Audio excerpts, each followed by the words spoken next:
Subscribe करें और bell icon जरूर दबाएं। राजस्थान में विधानसभा चुनाव 2023 का दंगल शुरू हो गया है। ऐसे में पल पल की खबरें देखने के लिए बने रहिए हमारे साथ। आज की ताजा खबर न्यूज 24 पब्लिक लाइव में हूं नेपाल सिंह राठौड़। आज हमारे साथ खास मुलाकात कार्यक्रम में खास मेहमान हैं आम आदमी पार्टी से प्रदेश उपाध्यक्ष देवेंद्र जी कटारा। आम आदमी पार्टी ने कल राजस्थान में 23 उम्मीदवारों को लेकर पहली सूची जारी की है, जिसमें राजस्थान के आम आदमी पार्टी से प्रदेशाध्यक्ष देवेंद्र जी कटारा डूंगरपुर से आम आदमी पार्टी से प्रत्याशी के रूप में चुनाव लड़ रहे हैं। सबसे पहले सर, न्यूज 24 पब्लिक लाइव पर आपको धन्यवाद। आप डूंगरपुर से इस बार आम आदमी पार्टी से चुनाव लड़ रहे हैं, इस बार की क्या रणनीति आपकी इस बार को लेकर? सबसे पहले तो मैं इस चैनल न्यूज 24 का धन्यवाद अर्पित करता हूं कि आपने आम आदमी पार्टी को एक इंटरव्यू के लायक समझा और आप हमारा वर्जन लेने के लिए आए हैं। स्वागत है आपका। पूर्व के 2018 के चुनाव की बात करें तो यहां पर डूंगरपुर में त्रिकोणीय मुकाबला था, लेकिन कहीं न कहीं अब की बार चुनाव में 3 से अधिक पार्टियां यहां पर, कुछ क्षेत्रीय दल हैं तो कुछ राष्ट्रीय दल भी चुनाव लड़ रहे हैं। इस बार के चुनाव को लेकर आप किस प्रकार की चुनौती मानते हैं आम आदमी पार्टी को लेकर? देखिए, आम आदमी पार्टी किसी भी प्रकार की डूंगरपुर विधानसभा क्षेत्र में चुनौती के रूप में नहीं मानती किसी को। इसलिए नहीं मान रही है क्योंकि कांग्रेस और भाजपा दोनों ही राजनीतिक दल का जो यहाँ डूंगरपुर में हश्र हुआ है, उनकी हालात बहुत खराब है। जनता उन दोनों दलों से ऊब चुकी है, उनकी जनता के कोई काम हो नहीं रहे हैं, जनता परेशान है और ये आपस में लड़ करके इतने अधिक लड़ रहे हैं कि आज जनता का भरोसा पूरा उठ चुका है। इसलिए उठ चुका है कि वो किसी भी तरीके से जनता के मुद्दों के लिए लड़ नहीं रहे, ये केवल आपस में चुनाव लड़ने के लिए लड़ रहे हैं और ऐसी हालात हो गई, उनकी बिखर चुकी है। इसलिए जनता अब ये समझ चुकी है कि ये दोनों तो आपस में लड़ रहे हैं और दोनों ही दल जीतने की कंडीशन में नहीं है। इसलिए आम आदमी पार्टी जनता के सामने विकल्प है, मान रहे हैं और जनता भी मान रही है और आम आदमी पार्टी यहाँ से जीतेगी, ये पूरी उम्मीद के साथ मैं कह सकता हूँ। जैसे कि कुछ राष्ट्रीय दल धर्म के नाम पर चुनाव लड़ रहे हैं, राष्ट्रीयता के नाम पर चुनाव लड़ रहे हैं, तो वहीं सत्तारूढ़ दल भी अपने पिछले कार्यकाल के विकास की बात करके चुनाव लड़ रही है। ऐसे में आम आदमी पार्टी के पास ऐसे क्या मुद्दे रहेंगे जो जनता के बीच में जाएगी?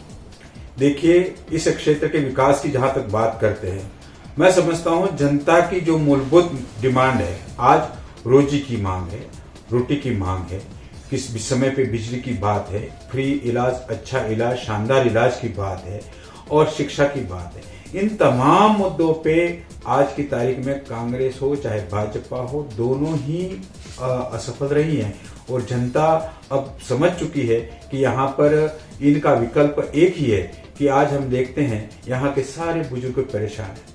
बुजुर्गों को पेंशन कहते हैं, पेंशन हम 1000 रुपए दे रहे हैं, लेकिन वास्तव में बुजुर्गों को पेंशन मिल नहीं रही और ये पेंशन नहीं मिलने की वजह से नाराज चल रहे हैं। आज हम किट की बात करते हैं, गहलोत ने अभी क्या है कि वो राशन के किट बांटे थे, लेकिन सच्चाई ये है वो दाल जो है, वो दाल मतलब इतनी ज्यादा खराब है कि सुबह 7 बजे दाल अगर मान ली चूल्हे पे चढ़ाई जाती है तो 10 बजे तक सिरती नहीं है।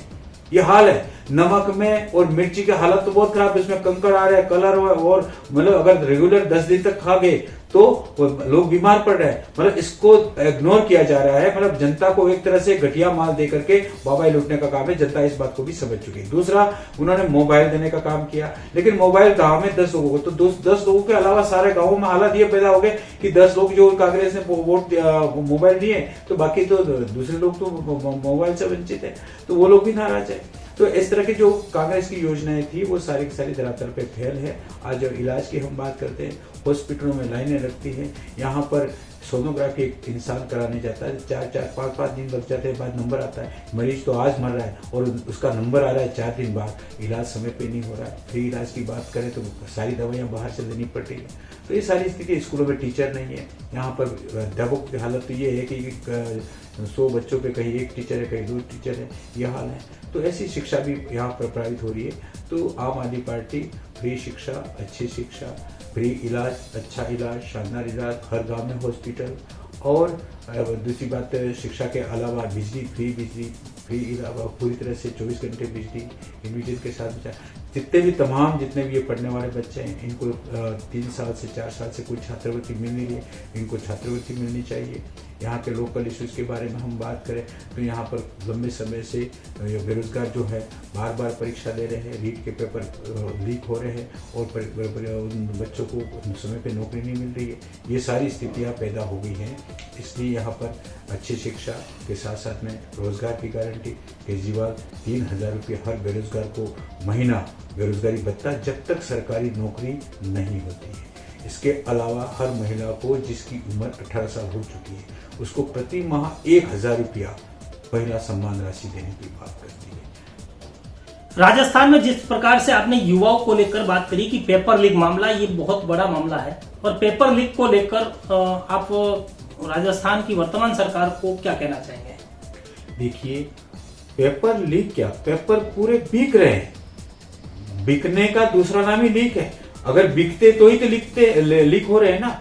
तो यहाँ राजस्थान में तमाम परीक्षाओं के पेपर हैं वो बिके हैं। जिनके पास पैसा है उन लोगों ने खरीदे हैं और नौकरियां हासिल की हैं, और इसी झगड़े की वजह से, लीक की वजह से यहाँ की सारी भर्तियां बार बार या तो कोर्ट में गई हैं या बार बार कैंसिल करनी पड़ी, जिससे यहाँ के युवाओं को बहुत भारी नुकसान हुआ है। तो अब युवा पूरी तरह से ठान चुका है कि यहाँ पर किसी भी सूरत में एक अच्छी सरकार आए, पारदर्शी सरकार आए, पेपर लीक न हो, और आम आदमी पार्टी इस बात की गारंटी देती है एक भी पेपर लीक नहीं होगा, समयबद्ध तरीके से परीक्षाएं होगी और समयबद्ध तरीके से नौकरियां भी होगी। डूंगरपुर विधानसभा सीट में अब की बार कुछ नई राजनीतिक पार्टी ने भी अपना कदम रखा है, उसको लेकर क्या कहना चाहेंगे? देखिए, नई राजनीतिक पार्टियां जो हैं वो राजनीतिक पार्टियां क्षेत्रीय हैं। दूसरी बात क्या है, इनका जो विजन है वो जाति आधारित विजन है। इससे क्या हो रहा है कि आज की तारीख में सभी जातियां आपस में डरने लगी है, और स्थिति ये बन चुकी है कि आज रात के समय में कोई कहीं जा नहीं सकता, आ नहीं सकता। पत्थरबाजी वगैरह कई सारी ऐसी घटनाएं हो रही हैं। आप देखिए, आज युवा बेरोजगार है और बेरोजगार युवा है जो गलत रास्ते की ओर जा रहा है। तो यहाँ का जो सभ्रांत नागरिक है, पढ़ा लिखा नागरिक है, समझदार नागरिक है, नौकरी पेशा करने वाला है, बिजनेसमैन, ये सारे लोग दशहत में हैं। और यहाँ पर एक शांति होनी चाहिए, एक सुरक्षा की गारंटी होनी। कांग्रेस और भाजपा दोनों ही इंसानों की सुरक्षा की गारंटी नहीं दे रहे हैं। ये जनता को बिल्कुल एक तरह से परेशान कर दिया है, लूटने के लिए मजबूर कर दिया गया है। डर और दहशत का जो माहौल पैदा हुआ है वो पूरी तरह से अब की बार जनता एक शांतिपूर्ण वातावरण बनाने के लिए डर और दहशत के माहौल को नकारते हुए आम आदमी पार्टी से के साथ में जुड़ रही है। जैसा कि आपने बताया कि सामाजिक समरसता जैसे हालात बिगड़ रहे हैं, ऐसे में एक सोशल मीडिया पर एक वीडियो वायरल हुआ था जिसमें एक सरपंच है कोरादा, जिन्होंने इसी प्रकार की सामाजिक समरसता बिगड़ने के नाम से भारतीय आदिवासी पार्टी को छोड़कर आम आदमी पार्टी का दामन थामा था। उसको लेकर आप क्या कहना चाहिए? देखिए, ये सरपंच जो है शंकर लाल जी आमलिया, ये वास्तव में जनता के बीच में काम करते हैं, और सारी जनता जब उनके ये दहशत भरे माहौल है जिस तरह से उससे नफरत करती है, तो उन्होंने इस नफरती व्यवस्था को छोड़ करके एक अच्छी व्यवस्था जो अरविंद केजरीवाल जी की है, जहां पर सभी धर्म जाति के लोग साथ में जिए, उठे, बैठे, और उनके हकों की जो हक अधिकार है उनको सबको बराबर तरीके से मिले, इस बात को लेकर के उन्होंने समझा। और आज उन्होंने जो एक शंकर लाल जी नहीं, तमाम जितने भी लोग हैं जो इससे नफरत करते हैं वो सारे आम आदमी पार्टी के साथ में आए हैं, चाहे वो पंचायत समिति सदस्य हो, चाहे और कोई लोग हो। और मैं आपको दावे के साथ कहता हूं कि नफरत की राजनीति है, वो नफरत की राजनीति केवल उनके दरवाजे तक ही रहेगी, उनसे बाहर नहीं जा सकती है। लेकिन मैं आपको दावे के साथ ये भी कह सकता हूं कि इस नफरत की राजनीति से लोग तंग आ चुके, इसलिए आम आदमी पार्टी से जुड़ रहे। और राजस्थान ही नहीं, हम तो डूंगरपुर जिले की बात करें, डूंगरपुर तो 4 सीटें हम जीतेंगे। क्या आम आदमी पार्टी जातिगत मुद्दों पे चुनाव लड़ेगी या विकास के मुद्दों पर चुनाव लड़ेगी, उसको लेकर बताएं। देखिए, आम आदमी पार्टी है वो जाति और धर्म से बाहर जाकर के लोकतंत्र में विश्वास करती है, और यहाँ पर पूरी तरह से हम विकास की राजनीति करते हैं। हमारा विजन ही यही है कि हर इंसान को जो है मूलभूत सुविधाएं मिलनी चाहिए, फ्री बिजली, हम इसमें कहीं जाति नहीं आ रही। फ्री शिक्षा, उसमें कहीं जाति है, सभी जाति धर्म के लोग आ रहे हैं। आपके फ्री पानी की बात है, सभी जाति धर्म के लोग उसमें लाभान्वित हो रहे हैं। आपके फ्री शिक्षा के अलावा फ्री बिजली, फ्री पानी, घर घर राशन योजना सभी के लिए जा रही है। घर घर सेवा योजना सभी के लिए है, सभी जाति धर्म के लोगों के लिए है। फ्री तीर्थ यात्रा सभी जाति धर्म के लोगों के लिए है। यहाँ पर किसी भी तरह से जाति आधारित व्यवस्था नहीं है। यहाँ पर पूरी तरह से धर्म आधारित व्यवस्था नहीं, यह पर सभी धर्म और जाति के लोगों के साथ में समन्वय बिठा करके उनके विकास की, क्षेत्र के विकास की, जिससे कि सभी जाति धर्म के लोग उसका लाभ ले सके। इसलिए धर्म निरपेक्ष देश में एक तरह से राष्ट्रीयता के साथ साथ में इस क्षेत्र के विकास के जो मूलभूत सुविधाएं हैं उनको मुहैया कराने के लिए आम आदमी पार्टी मैदान में आई है। विशेष करके आप डूंगरपुर विधानसभा से इस बार के चुनावी मैदान में आम आदमी पार्टी से उतर रहे हैं। ऐसे में आपके लिए डूंगरपुर की विधानसभा की सीट पर यहाँ की जनता है, उसके लिए अहम मुद्दे क्या रहेंगे और अगर आप सत्ता में आते हैं तो उनके लिए क्या मुख्य बिंदुओं पर काम करेंगे?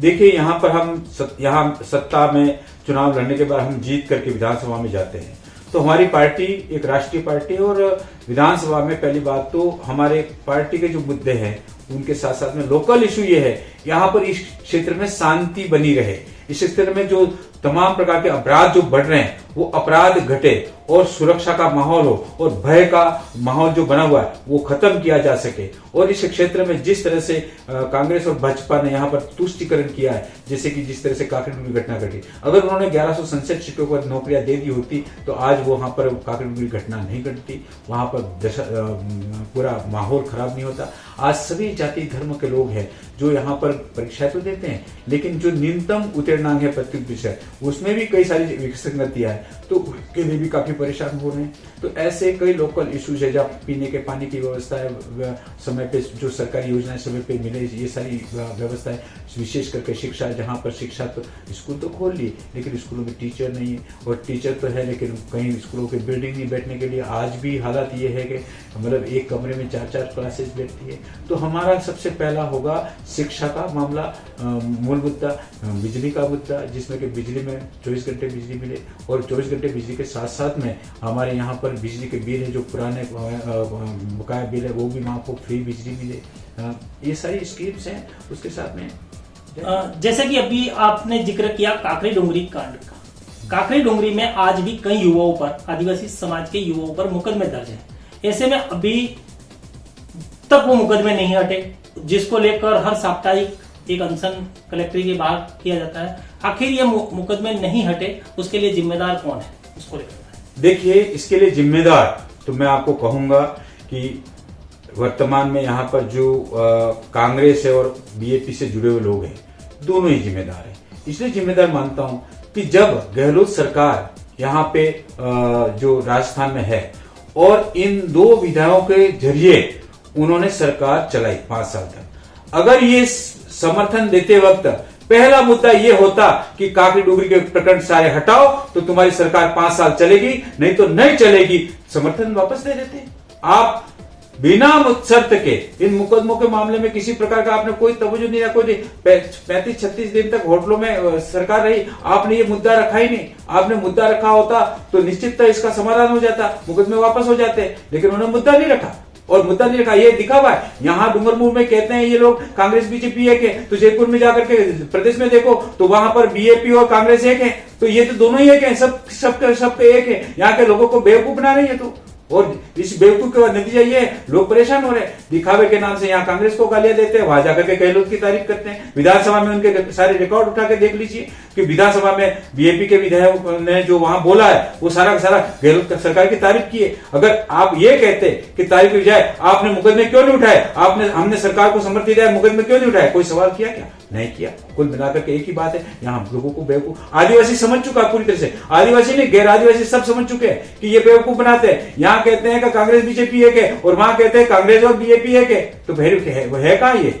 आखिर कमल कांग्रेस और बीएपी और कांग्रेस एक होने का खेल कहां से शुरू हुआ?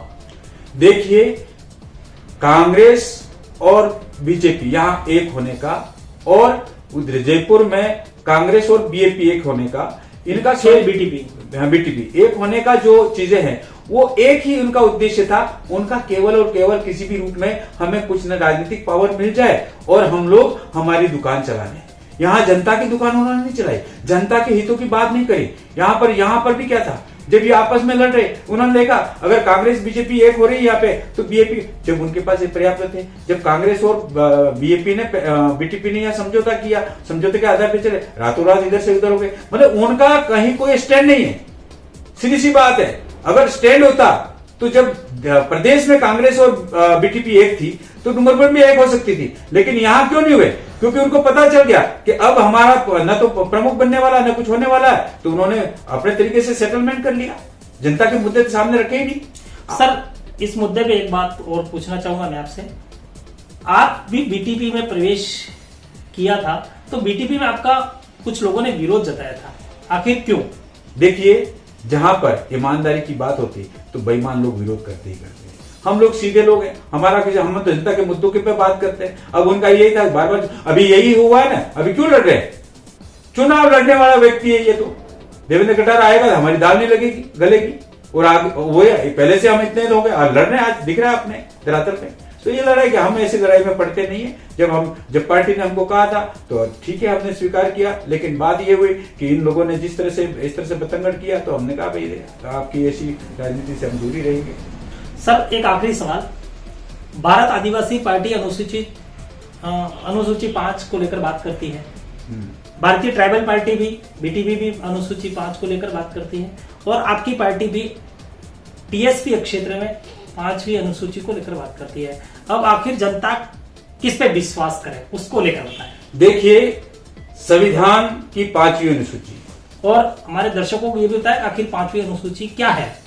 हम आपको बताना चाहें, भारत के संविधान में जो संवैधानिक प्रावधान है, संविधान की 5वीं अनुसूची, संविधान की 5वीं अनुसूची में यह होता है कि जिस क्षेत्र में ये लागू है, उस क्षेत्र में वहां के लोगों के लिए विशेष प्रावधान, क्योंकि वहां के कल्चर, रीति रिवाज, मेल जोल, धंधे, सारी चीजें अलग होती है।